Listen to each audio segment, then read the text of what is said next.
Lewiston tonight, the Centers for Disease Control now investigating a 15th case of Zika. It might have been caused by mosquitoes in South Florida. This is as the CDC has dispatched additional staff to Florida following the governor's call for a federal emergency response team. Health officials believe that these cases are concentrated in Wynwood. It's a small area in Miami-Dade County. It's just north of downtown, and pregnant women are now urged to avoid that part of Miami. Expectant mothers, who frequent the area should get tested for the Zika virus. All these growing concerns have a lot of people wondering, how big is the risk of Zika for you in Southwest Florida, and where do we stand when it comes to coming up with a vaccine? 4 in a Corner Stephanie Tinoco getting those answers for you from health experts. Steph? Patrick, I spoke with a professor at FGCU who tells me the Zika virus was under their radar months before this outbreak. She says groups are working on a Zika vaccine, and there are reports of researchers leading the way with the first-round safety trials. While the fear of a Florida Zika virus outbreak is growing, Sharon Isern says it was only a matter of time. Florida has the right mosquitoes for transmission. So you weren't surprised?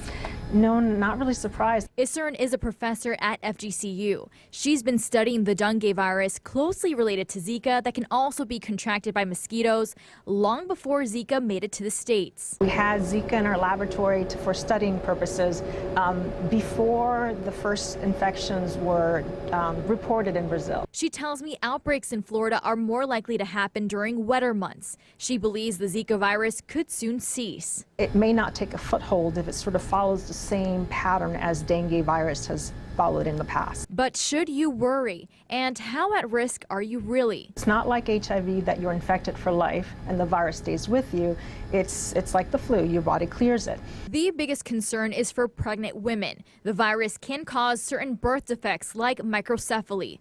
Isern says even if you were infected by the virus now, it may not affect you in the long run. If you're looking at having a child, say 5 years from now, the virus should no longer be with you, and so there shouldn't be any complications associated with pregnancy at that point. Florida is the first in the nation to have local transmission of the Zika virus, but there are groups working on developing a vaccine. Immediately, the vaccine is not going to help, obviously, because it's going to take a while for it to get developed. So in the short term, the best way to do is to prevent exposure to mosquitoes. So in the meantime, it is important to protect yourself from getting bit by mosquitoes. The EPA has actually launched a search tool on their website that helps you find a repellent that could protect you from mosquito-borne illnesses like Zika. And you can find that on our website. Reporting live in the studio, Stephanie Tinoco, Fox 4.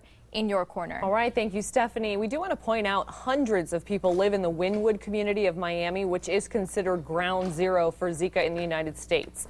During our second half hour tonight, we're hearing the concerns of people who live there, and we're revealing some effective bug sprays that you can buy right now that should stop mosquitoes before they bite. That's straight ahead tonight at 6:30.